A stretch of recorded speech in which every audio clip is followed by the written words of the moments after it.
ওই দিন পশ্চিম দিক থেকে উঠবে, তখন সবাই বুঝে যাবে যে হ্যাঁ শেষ। তখন তওবা করলো আর তওবা কবুল হবে না, একেবারে শেষ কিয়ামতের এই আলামত প্রকাশের পর।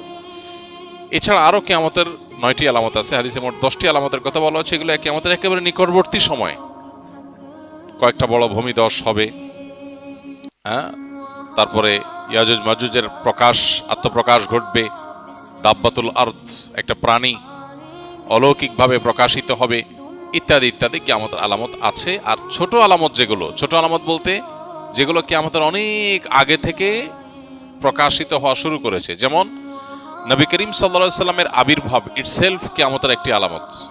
কিয়ামতের আলামত মানেই কিন্তু নেগেটিভ কিছু না। আমরা মনে করি কিয়ামতের আলামত মানেই খারাপ কিছু, এটা সবসময় জরুরি না।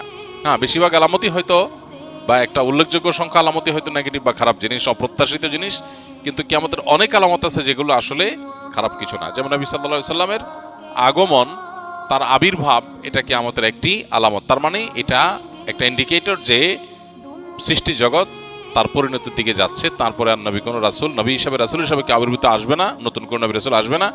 সো এরপরে আসবে কি? কিয়ামত।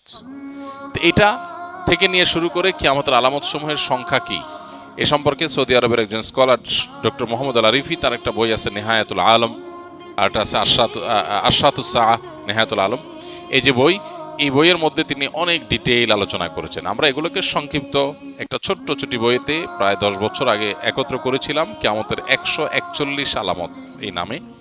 এই 141 আলামতের মধ্যে আপনার 10 বড় আলামত, 131টা হলো ছোট ছোট আলামত। এই যে দাসীর পেট থেকে তার মালিকের জন্ম হবে, এটা একটা আলামত।